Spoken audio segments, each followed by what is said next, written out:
Hello, everyone. My name is Thomas Ray Garcia, the Executive Director of the College Scholarship Leadership Access Program, CSLAP, and I am about to host a panel on STEM in college.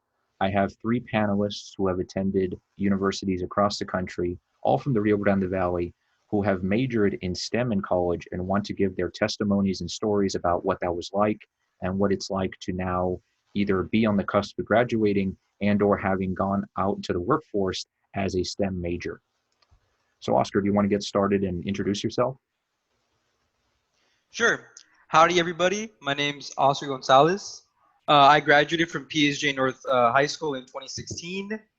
So I graduated from Texas A&M University this May with a BS in chemistry and minors in physics and mathematics. This year, hopefully, I will be pursuing my PhD in chemistry at the University of California, Berkeley. Hi, everyone. My name is Deborah Sandoval. I went to Los Fresnos High School and graduated in 2012. And I went to Princeton University and majored in computer science, and I graduated in 2016. Hello, everybody. My name is Raimundo Elvira.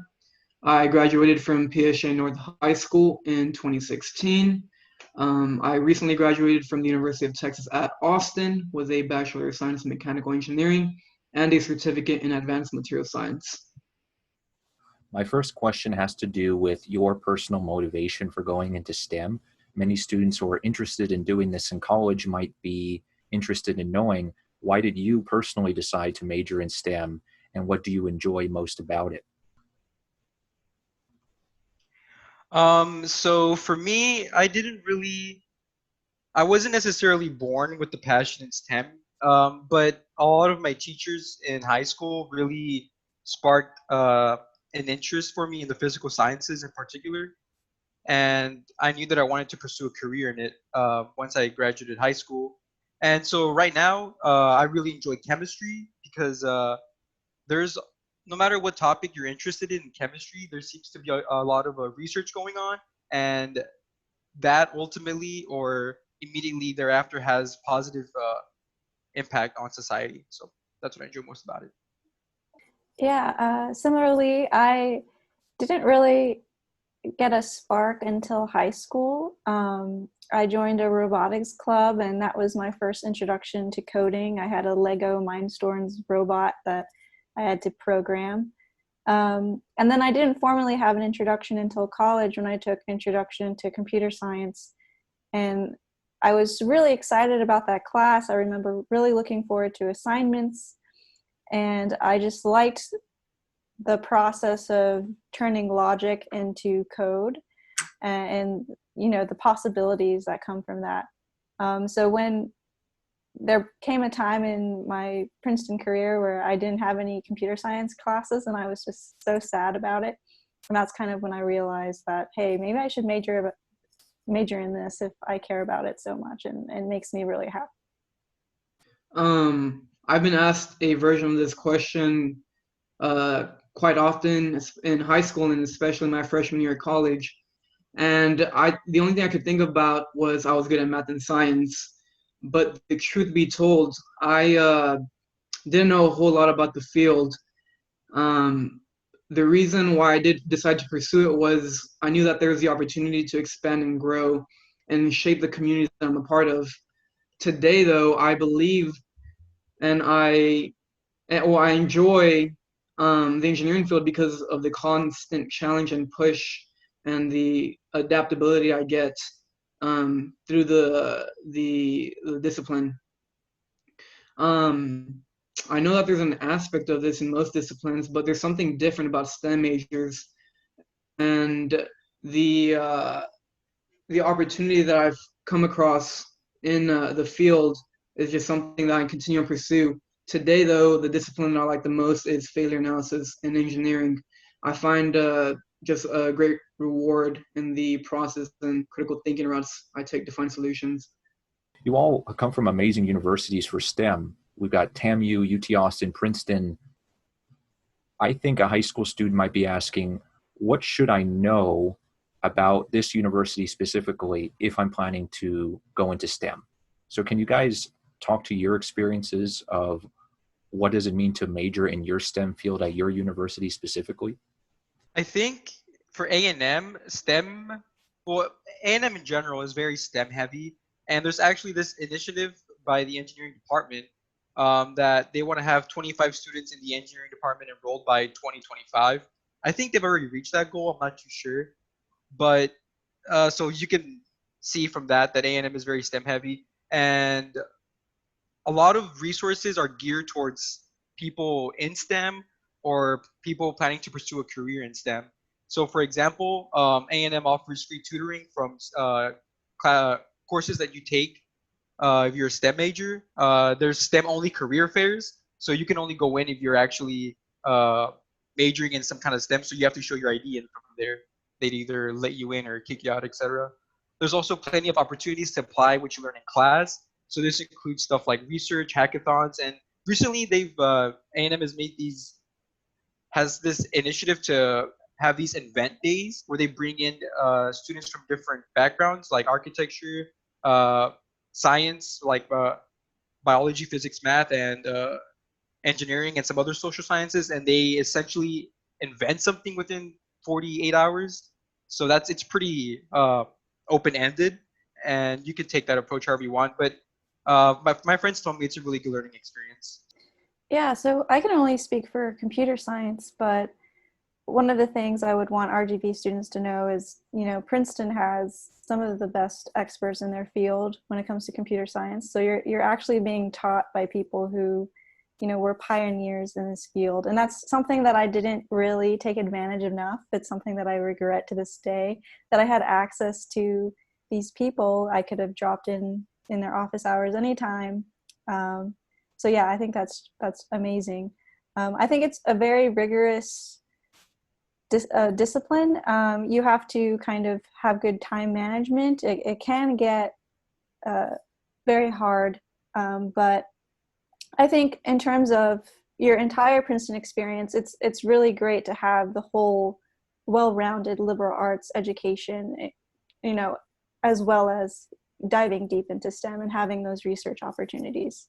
Yeah, so I think it's a really unique place to kind of get a STEM degree, because you also get to have these writing courses, you also get to do art, and I think that's kind of a really cool experience.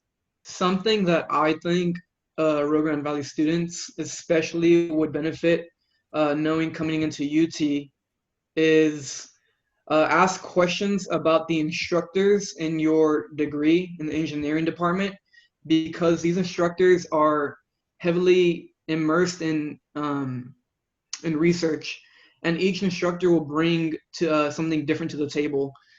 So you want to ask these questions so you're able to understand which professor you would like to have a class tailored towards your style of learning, or towards the career path that's aligned towards the career path that you would like to pursue.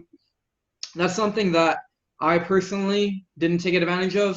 And it's not whether or not you're taking the harder or easier professor. It's whether or not you want to take it's so you can take the right professor geared towards your growth, and they would help you develop an intuition in the field that you're most interested in. Something else that I would like to say for UT specifically is what you do outside of the classroom is just as important as what you do inside the classroom. And this is generally true for all universities, but in Austin and at UT, there is numerous opportunities to develop your skills in STEM and in engineering in Austin and at UT. So take advantage of that, and I think that would really make a difference in your capability to just have an intuition of the content you're learning. I guess it's no secret that no matter what university you go to, STEM is pretty hard. So I wanted to ask you all, what was the biggest obstacle you faced while majoring in STEM, and how did you overcome it? So for me, besides getting used to seeing so many people packed in one place, it would be the lab reports. So that's something I didn't really expect, and it kind of just hit me as soon as I took the lab course. So at PSG North, at least I didn't feel like I was sufficiently prepared in writing lab reports. I do recall writing a few lab reports, but not to the, I guess, extent that's expected of you at a university. So I remember writing my first lab report for Gen Chem, for a Gen Chem lab course, and I got a 50 on it. And that's not a good thing to see. At least I was pretty bummed out about it, and it actually discouraged me a lot. And for a while, I thought that chemistry wasn't for me. And I ended up just approaching my TA about it. I talked to her, and she helped me with a lot of the stuff that I needed to improve on. And from there, I started to do really well in that lab course. So that's one thing that's one obstacle that I overcame. Basically, the moral of the story for that is ask for help if you need it. Don't just sit back and wait for things to happen. Yeah, I would say something that was an obstacle for me and kind of still is imposter syndrome. So anytime that I failed at something or I didn't get something right, I would take it very, very hard. And I don't know if it was because I was a woman in STEM and I didn't really see many women there, and I thought that maybe I didn't belong there, or maybe it's because I felt kind of insecure about not having a really strong STEM background. But yeah, that's something that I struggled to deal with. I think eventually I did learn, that you don't know everything. Nobody knows everything. So it's what you do with your mistakes, and it's your desire to learn and grow. For me, my biggest obstacle was how to balance my personal and academic life. Coming from the Rio Grande Valley and PHA North, as soon as I got to Austin, the structure to help balance this just disappeared. And until I learned how to maintain this balance, I was not keeping an environment around me that was conducive for my personal and academic growth. So, something that I think is a general challenge and something to master that would feed into other things like time management and other soft skills is this. And it took me a while to find the habits that allowed me to discipline myself and set myself up for success. Another huge aspect of majoring in STEM is research. So I wanted to ask each of you, what does research look like in your field? And what was your experience conducting research? So this is a topic that I could honestly talk about all day and not get tired. Um, so chemistry is considered the central science, and I think that definitely holds true in research. You could be working on medicine or nanotechnology. You always stumble upon chemistry, and you need someone with that kind of expertise to sort of help you out or work on the project with you. So my field is in materials slash inorganic chemistry, and so that encompasses a lot of things, but I mainly focused on synthesizing compounds and characterizing them. And so basically, I guess you can envision me as a traditional chemist where I wear a white lab coat and just live around these chemicals and mix them together and hope I make something interesting and cool. Um, so yeah, that's pretty much how I did research, I guess, in a nutshell for the past 3 years. But you can be a scientist in my field and still never touch any liquid or compound ever. So, for example, you could conduct research in coding, working on theory, or constructing devices like an electrical engineer would, and you would still definitely be considered a scientist in my field as long as what you were working for is contributing to that field. Um, but my experience was it was pretty good. I mean, honestly, it was great. I had the opportunity to conduct research at not only A&M but MIT and Berkeley, and it was really interesting to see how different lab groups work. Um, I will say though that research isn't something that you just pick up, kind of like a hobby or a video game. It really takes time to sort of uh, it takes a lot of time and work to be good at research. There's a lot of things that you have to become familiar with, like concepts and procedures. It takes time to use certain equipment, in my case, and it takes time to figure out how to make progress on your project. So, for example, when I was reading some articles relevant to my project, things became really complicated really quickly because scientists, these professors that are doing this awesome research use a lot of jargon. They're very advanced in the concepts they know. So if you do end up doing research, I guarantee that you'll be reading papers, and you have to be aware that if you read the first sentence and you're confused, don't get discouraged. Take it bit by bit. Uh, I think of research like if it's a big cake. You don't just sort of get a fork, you just eat the cake. You kind of just get a slice and you go from there. It's probably the most known research in my field centers around big data and machine learning, and that's powering a lot of what we're using today.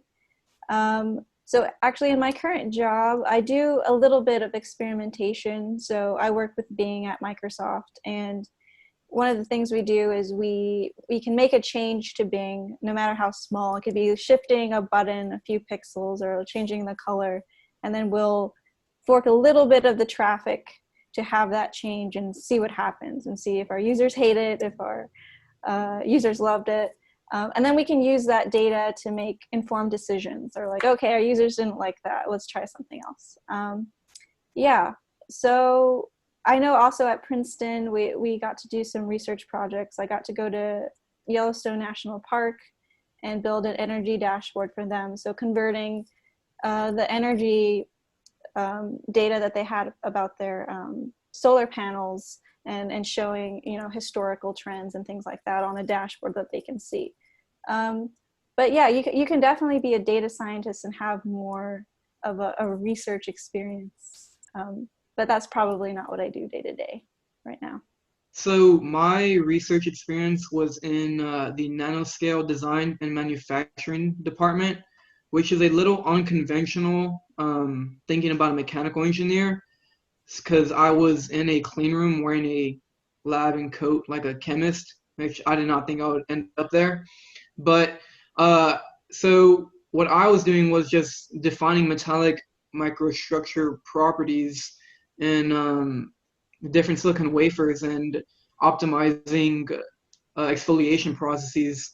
And my experience with research taught me a couple of things that it helped me develop an intuition on some of the concepts I heard of and learned in class, which was very beneficial to me because it became a tool that I could use later, and that intuition helped me answer other questions and just be better a little bit ahead of the game in that certain area. So when I think of research in an academic institution like UT, I see it as an opportunity to gain an in-depth understanding of different concepts. And professors, I would recommend to grow an interest or explore it a little bit as early as you can, so you can not stick to one field, because like Oscar said, it takes time to get a handle on things. And when you start off early, you have an opportunity to explore different areas that you may want to continue pursuing in industry. So definitely recommend starting off earlier than later. Everyone in this chat is a college graduate from different years. So I wanted to ask you all, in what ways has your STEM degree prepared you for your postgraduate endeavors, whether it's going into the workforce, graduate school? How has this degree informed where you are today? So as I mentioned earlier, I'm going to be attending UC Berkeley to pursue a PhD in chemistry this fall. And I guess my degree, in a sense, helped me choose what graduate school I wanted to go to from the get-go. Because once you are sort of conducting research in something you really like, you end up learning a lot about these big name people from different institutions, from different places. And when you start looking into grad school, the first thing I looked at was, okay, who's doing research there? Do I like them? Would I like working for them? And those are the things I considered, and that's how I ended up choosing Berkeley, was because of the awesome professors that are there. I will say that I did have a lot of awesome opportunities at A&M that aren't necessarily guaranteed with the degree. So what I'm trying to say is you have to sort of reach out for those opportunities. Like if you want to become a TA as an undergrad, you definitely have to ask around and talk to people. At least in my case, and I think those kinds of things that I did on the side are going to help me with me pursuing my PhD this fall. Yeah, I think Princeton computer science really gave me a good fundamental understanding about the field. Um, I know Princeton is definitely more theoretical than other universities who might teach computer science. So we didn't really dive down deep into like all the things about Java or all the things about Python. It was very good at just teaching us the abstract concepts. And I've really been able to apply that to any technology or language that I have to learn day to day. So I'm now very confident that if someone threw a new technology at me, I'm like, okay, well, I know the concepts very well, so I can probably learn it pretty quickly. So for me, mechanical engineering is generally a versatile major, and it gave me the tools to continue on growing and developing my skills in different career opportunities. So just to chase grad school in the future and things like that. Uh, and this major also helped develop skills like adaptability, and which I find is very important to me personally, and just helps me set myself up for future success. Um, the critical thinking and other attributes that I gained in school are something that I don't only apply in academia or in industry, but also in life. So I feel like they're also versatile in that sense. Here at CSLAP, we focus a lot on the college transition process. So I wanted to ask you all, hypothetically, if you could go back in time and talk to your freshman year of college self, what is one piece of advice you would give yourself? One piece of advice I would give myself would be to be proactive in all aspects of my life, not just academics. So mental health, physical health, uh, being social, things like that, and to take advantage of as many opportunities as I can. Yeah, definitely for me, I would say sleep. Prioritize your sleep. Um, Now that I, work 9 to 5 and I'm getting a full 8 hours of sleep, my brain is in the best possible state to do my work. I do my best work now. So yeah, I can only imagine what type of work you can do when you get plenty of sleep at college. So yeah. For me, I'm gonna say two things. One, as cheesy as it sounds, is just try as hard as you can to believe that you're not alone. The adversity you experience and challenges that you face seem a lot scarier and impossible, a lot more impossible when you feel like you're going through them by yourself. Especially coming from the Rio Grande Valley, I felt that I was a little behind in on like general sciences or mathematics. Um, so try to adopt that mentality in the so that whenever you face personal doubt or other issues, you can plug yourself into the right groups or into the right situation and be resilient. The second thing I would like to say is to learn how to ask yourself the right questions. Things like, am I spending my time appropriately? Am I taking care of myself in certain areas? Is this something that I feel like is going to benefit my academic career, or is this something I feel that is a good fit for my personality? When you learn how to ask yourself the right questions early on, you'll find you start fitting in and resonating with people, places, um, class content, everything else a lot easier, and because you'll have a passion for it and you'll again resonate with it. So all of you guys are amazing mentors. I've known all of you in different capacities for the past couple of years. I want to give high school and college students an opportunity to reach out to you in case they have any questions on majoring in STEM or just going to college in general. So do you all mind sharing a piece of contact information that people can reach you at? So the best way to reach me would be through email, which is on my CSLAB profile. I will say that I look at my email more often than I look at my phone. So Yeah, the best place to reach me is probably on LinkedIn and through my email on my CSLAP profile. Just like Oscar, I look at my email more than I do my phone. So the best way to reach me is through my email. Um, and then also my LinkedIn is a good place to contact me as well. Thank you all so much for these amazing answers to these tough questions on STEM. And I congratulate all of you for graduating college, whether it was recently this semester or a couple of years ago. It is a true achievement to be able to go through a STEM major and to live and represent it so well, especially as proud Rio Grande Valley natives. Thank you all so much again. This is Thomas Ray Garcia from CSLAP signing off. I will see you guys soon.